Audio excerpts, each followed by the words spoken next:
con el tiempo, mucho tiempo después, una de las inquietudes, por ejemplo, tiene que ver con el hecho de cómo funciona el Sol. ¿Qué es lo que puede hacer que el Sol brille tanto? ¿Qué puede dar tanta energía? Podrá ser, por ejemplo, que dentro del Sol hay carbón que se está quemando, podrá ser que hay meteoritos que están cayendo en el Sol que hacen que brille tanto.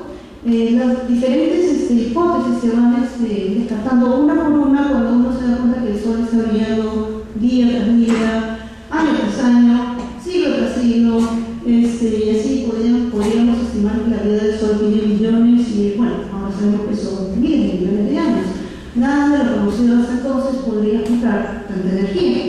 Usando información en forma de luz, por ejemplo, espectros estelares, procesando toda esa información se llega a descubrir qué es lo que sucede para que el Sol brille. Lo que está sucediendo en el Sol es en realidad alquimia, o sea, transmutación. ¿Qué es lo que tenemos en este caso? Tenemos partículas cargadas, protones son cargas positivas.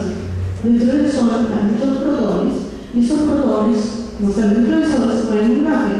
Como se mueven muy rápido, eventualmente pueden acercarse mucho y eventualmente pueden llegar a fusionarse. Las partículas estas cargadas, los protones, son núcleos de hidrógeno y podemos ver que a partir de esos 4 núcleos de hidrógeno podemos conseguir un núcleo como el que está a la derecha. Eso es un núcleo de helio. Eso es simplemente una mutación, una transmutación. Eso es conseguir un elemento a partir de otro. Y eso es alquimia que se da dentro del Sol. Abajo vemos en amarillo la ecuación que corresponde a esa fusión, de la cual pueden ver que se trata de 4 protones que se transforman en un núcleo de helio más otras cosas más. ¿Y qué es lo que está sucediendo ahí? Lo que está sucediendo es fusión de núcleos. La energía que se necesita para hacer esa fusión es muy grande y solamente se puede conseguir en ciertos entornos, como por ejemplo dentro del Sol. La ecuación que tienen ahí, pasamos de núcleos de hidrógeno a un núcleo de helio. Es lo que hace que brille tanto el Sol. Tenemos 4 núcleos de hidrógeno, tenemos la masa del helio. Cada una de estas masas, la masa de los 4 núcleos, de los 4 protones y la masa del helio son diferentes. Hay una diferencia de masa. Esa diferencia de masa, ¿dónde se va? ¿Dónde se va? Podemos ver ahí esa famosa ecuación, energía igual masa por la velocidad de la luz al cuadrado. Esa diferencia de masa la entra ahí y eso es energía. Entonces el Sol brilla porque parte de esa masa se convierte en energía usando esa relación que dio Einstein en relatividad especial. La energía liberada de cada uno de esos procesos es de 4 por 10 a la menos 12 joules. Eso es poca energía, pero el Sol está haciendo eso 10 a la 38 veces por segundo. Y es por eso que el Sol puede brillar tanto a pesar de que está haciendo hace mucho tiempo. Y el Sol va a seguir brillando, de acuerdo a los cálculos, por unos 5.000 millones de años más todavía. Imagínense cuántos hidrógenos tiene dentro para poder hacer todo eso. Bien, acá solamente podemos ver algunas de las ecuaciones que explican las fusiones que se pueden dar dentro de las estrellas. Eso es lo que tenemos. El Sol es el primer caso que se estudia, fusiones estelares. Y ahí pueden ver arriba, por ejemplo, que se consiguen a partir de hidrógenos helios. Hay otra ecuación, a partir de helios se pueden conseguir berilios, a partir de helios se pueden conseguir también litio, también se puede conseguir boro, ¿no? Entonces, ¿qué es lo que tenemos acá? Una ecuación de fusiones. Se parte de algo elemental y se puede llegar a algo más complejo. Eso es, en el fondo, alquimia, transmutación. ¿Y cómo se puede dar todo esto dentro de una estrella, por ejemplo, como el Sol? Porque este cuerpo tiene tanta masa, y como tiene tanta masa, se atrae todo entre sí. Y entonces hay una gran compresión, esa F que es la fuerza de gravedad que hace que este cuerpo, o sea, no solo esférico, sino que sea muy denso. Dentro del Sol hay mucha temperatura. ¿Por qué? Gran temperatura porque todo se está atrayendo. ¿Por qué? Porque tenemos muchísima. Ahora, si solamente hubiera fuerza de atracción, el Sol sería chiquito por la gran cantidad de masa que tiene. ¿Por qué no se hace chiquito? Porque justamente hay esa transmutación, esa fusión de esos núcleos de hidrógeno que se convierten en energía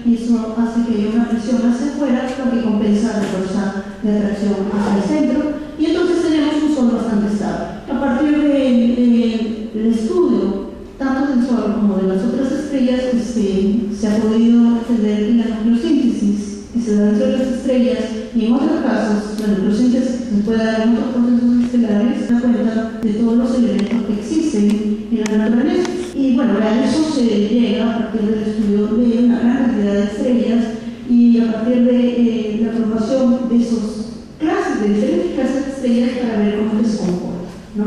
De diferentes tipos de estrellas, de diferentes tipos de masa, y dependiendo del tipo de procesos que hay dentro de ellas, se pueden formar diferentes elementos. Por ejemplo, una estrella como el Sol está haciendo más o menos esto, está haciendo fusiones de hidrógeno para llegar a helio.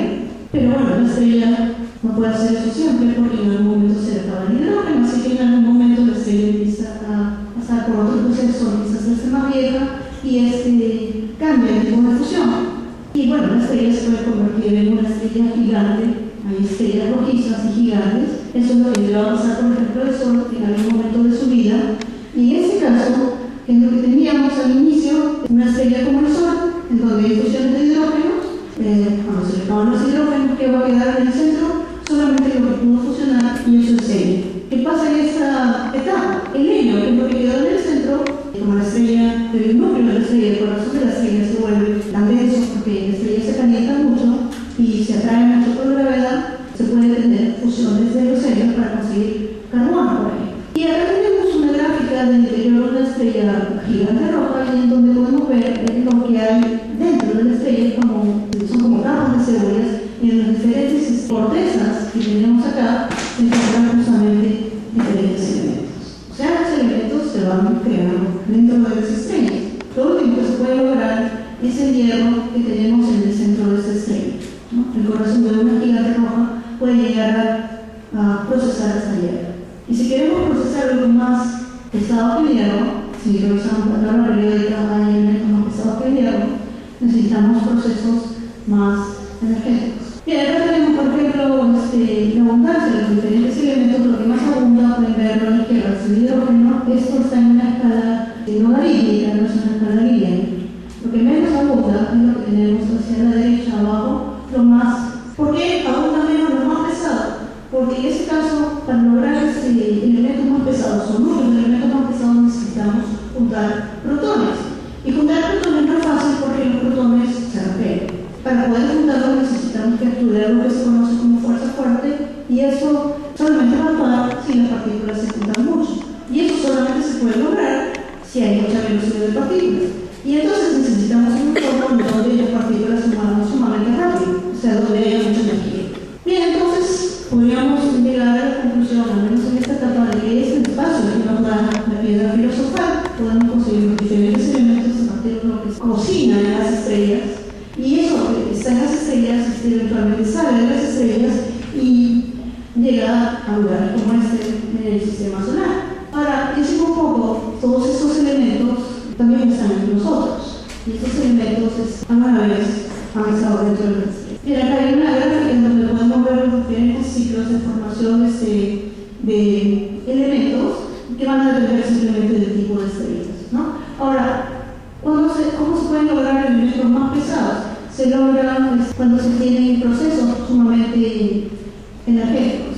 Si ven esa explosión que hay allá arriba, esa explosión es justamente un evento energético, es una explosión de la estrella, y en esa explosión hay tanta energía que se pueden formar los elementos más pesados, como por ejemplo puede ser el oro, la plata, el tungsteno, por ejemplo. Esas son estrellas muriéndose, y ¿qué es lo que hay alrededor? Materia procesada, materia cocinada, que está saliendo de una estrella que eventualmente llega a lugares como la Tierra para formarse después en diferentes cosas. La teoría estelar nos explica de dónde vienen los elementos. Y bueno, todo esto eventualmente estuvo cerca en el sistema solar cuando se formó hace miles de millones de años, y bueno, con el tiempo se fueron formando los diferentes cuerpos, entre ellos la Tierra, y mucho tiempo después los seres humanos, ¿no? Eso también ha sido llevado un poco más al límite para entender qué es lo que pasa al inicio del universo. Esto es, por ejemplo, la abundancia de elementos que existen en los primeros momentos después del Big Bang, de la explosión que crea el universo. Y pueden ver que al inicio solo hay lo más liviano: hidrógeno, helio, helio, litio. Entonces, la tabla periódica de los elementos que tenemos acá usando la teoría estelar, ¿no? Este es, por ejemplo, uno de los elementos que sí se logra en la tabla periódica oficialmente. Esa tabla periódica fue creada por Mendeleev, ¿no? En donde se encontró que había ciertos comportamientos característicos y se pudo agrupar los elementos de acuerdo a sus comportamientos y se pudo hacer la predicción de que existían ciertos elementos. Por ejemplo, el copernicio es el último elemento que ha entrado oficialmente a la tabla periódica. Bien, y esto es para mencionar lo que comentaban algunos científicos cuando encontraron la transmutación nuclear. Decían, eso es alquimia, no van a empezar a basurear por el hecho de que estamos haciendo alquimia. Nosotros somos científicos, pero en el fondo esto es alquimia. Bien, eso es el elemento radioactivo. Si tenemos un elemento muy pesado, un núcleo muy pesado, ¿qué es lo que va a suceder? En el tiempo el núcleo se empieza a desintegrar, entonces no todos los núcleos se mantienen de la misma manera, los pesados se desintegran. Y bueno, hablando de la piedra filosofal, esa piedra que se trata de usar para convertir, por ejemplo, el plomo en oro. Lo curioso es que es más fácil convertir oro en plomo. Bien, el intercambio equivalente es lo que quería mencionar en el hecho de que en física hay muchas leyes de conservación, la conservación de la energía, la conservación del momento angular, la conservación de carga, y en realidad hay varias cantidades que se conservan. Quizás esa es una relación más cercana a lo que se tiene como intercambio equivalente. Bueno, solo quería mencionar que, por ejemplo, uno de los no elementos, ¿no? Esto no es un elemento fundamental, por ejemplo, algo que nos importa mucho, el agua. Inicialmente se pensó que venía de los cometas.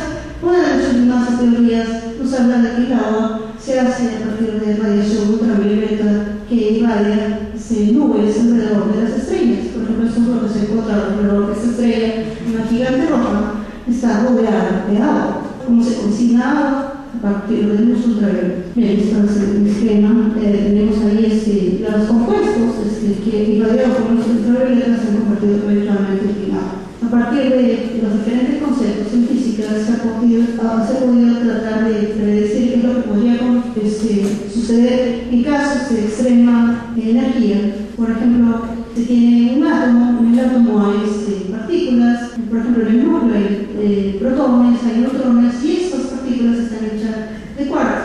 Los quarks son lo más elemental, no se sabe todavía. Una de las cosas que se trata de ver es si se puede transmutar esto en algo más elemental, si se tiene mucha energía.